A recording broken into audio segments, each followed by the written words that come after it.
My Sugar Daddy. Chapter 20.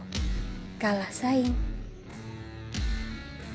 Jika di tempat lain ada Jovan yang baru saja berseteru dengan adiknya, hal yang sama juga dialami oleh Nania di kampusnya.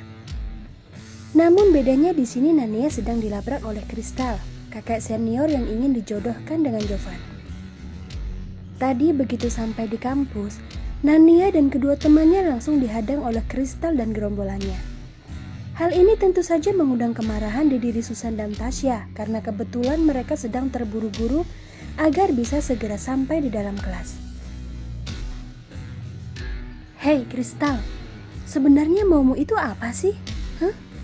Kenapa kau terus saja mengganggu kami? Tanya Susan sambil menatap jengkel ke arah kakak seniornya yang tengah berdiri menghadang jalan bersama dengan para antek-anteknya. Susan bertanya sambil berkacak pinggang. Dia lalu mendengus kesal saat kakak seniornya ini malah bersikap acuh padanya. Aku tidak punya urusan dengan kalian berdua, sahut Kristal seraya menatap jengah ke arah dua sahabat Nania. Dia lalu menatap sinis ke arah Nania yang terlihat begitu santai di hadapannya.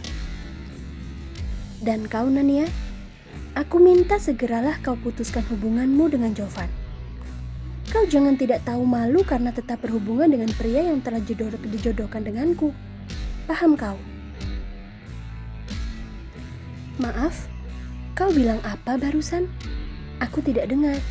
Ejek Nania sambil mendekatkan telinga ke arah Kristal. Dia lalu terkekeh seraya bergerak mundur ke belakang saat kepalanya hendak didorong.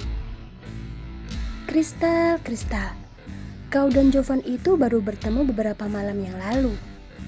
Sedangkan aku bahkan sudah menandai Jovan sejak umurku masih belasan tahun. Jadi tolong kau jangan tidak tahu diri dengan memintaku untuk meninggalkan dia ya. Karena apa? Karena aku tidak akan mungkin melepaskan sugar daddy-ku pada perempuan buruk rupa sepertimu. Paham? Kedua tangan Kristal terkepal kuat mendengar ejekan yang baru saja dilayangkan oleh Nania.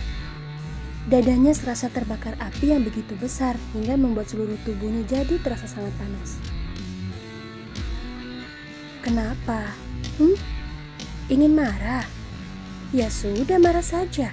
Tidak perlu ditahan-tahan. Nanti jadi penyakit. Tambah Nania kembali mengejek Kristal yang terlihat sedang menahan kekesalannya.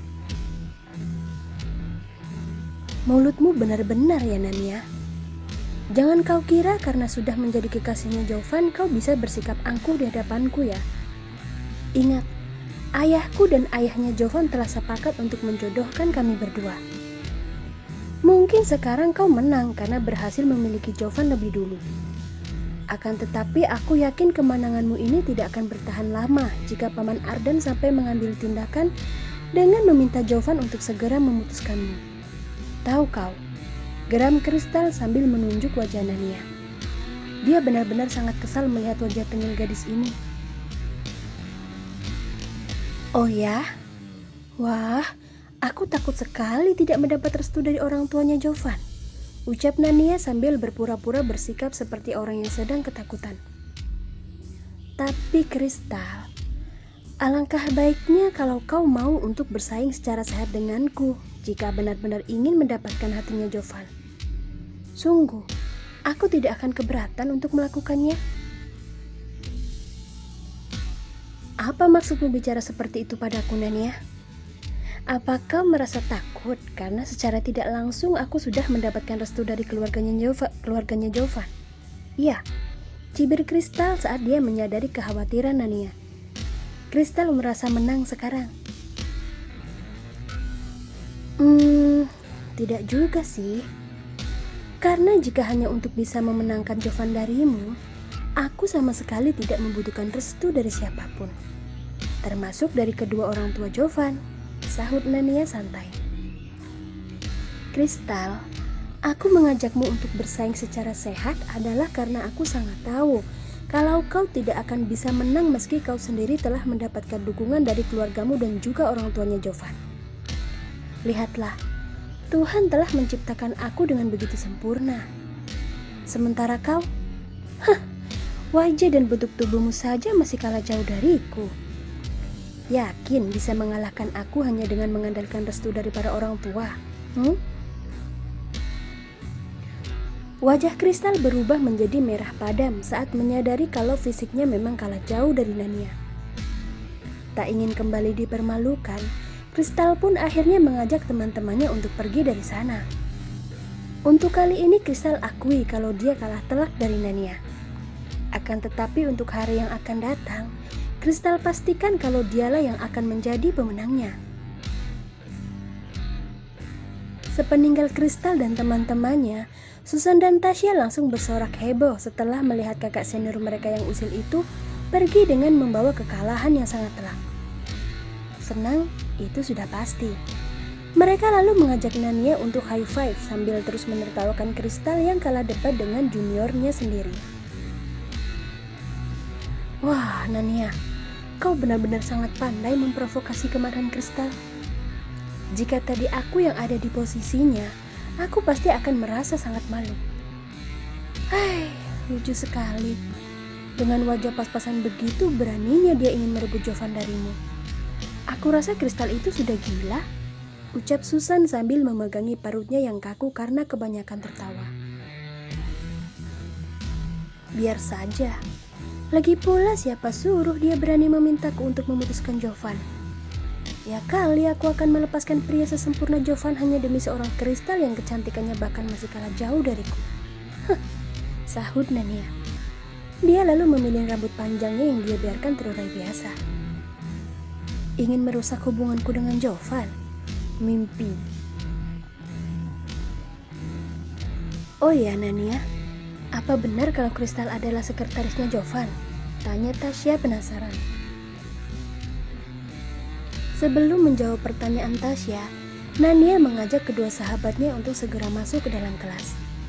Dia lalu menjelaskan pada Susan dan Tasya tentang rencananya bersama Jovan yang ingin mengerjai Kristal selama perempuan itu bekerja sebagai seorang sekretaris. Memang benar kalau Kristal akan menjadi sekretarisnya Jovan selama 3 bulan ke depan. Awalnya sih aku tidak setuju. Tapi setelah Jovan memberitahuku kalau itu hanya sekedar formalitas menjaga hubungan baik antara orang tua mereka, maka aku tidak punya alasan lain untuk tidak mengizinkan Kristal menjadi sekretarisnya. Dan juga Jovan itu adalah seorang sugar daddy yang sangat amat pengertian, di mana dia mengajakku untuk menjadikan Kristal sebagai mainan baru kami. Dia bilang aku bebas melakukan apapun pada Kristal, asalkan itu bisa membuatku merasa senang. Jawab Nania sambil tersenyum lebar. Membicarakan tentang sugar daddy-nya membuat Nania jadi merindukan Jovan. Kira-kira Jovan sedang apa ya sekarang? Batin Nania penasaran. Wah, kau benar-benar sangat beruntung memiliki sugar daddy seperti Jovan, Nania. Aku jadi iri, ucap Susan sambil mengatupkan kedua tangannya ke depan dada. Susan benar, Nania. Aku juga ingin memiliki kekasih yang sepeka dan seperhatian Jovan. Kira-kira masih ada stoknya tidak ya? Aku bosan berpacaran dengan pria yang masih belum mahir dalam berhubungan. Timpal Tasya dengan raut wajah yang begitu memelas. Dia sangat berharap kalau Nania akan mengenalkan salah satu teman Jovan padanya dan juga pada Susan. Hai, tidak perlu merengek seperti itu di hadapanku. Aku tahu apa yang maksud kalian yang sebenarnya. Celetuk Nania sambil memutar bola matanya jengah. Dia sudah sangat hafal dengan kelakuan dua sahabatnya ini ketika sedang menginginkan sesuatu. Tapi kalian tenang saja. Nanti aku akan meminta Jovan agar mengenalkan teman-temannya pada kalian. Tapi kalian harus bersabar ya, karena Jovan masih baru dalam dunia bisnis. Rekan kerjanya pasti belum terlalu banyak. Oke? Nania berjengit kaget saat Susan dan Tasya tiba-tiba memeluknya dengan sangat erat. Dia lalu tertawa saat kedua sahabatnya ini tak henti mengucapkan kata terima kasih padanya. Tak lama kemudian sampailah mereka bertiga di dalam kelas, yang mana membuat mereka langsung mencari tempat duduk karena dosen pengajar sudah datang.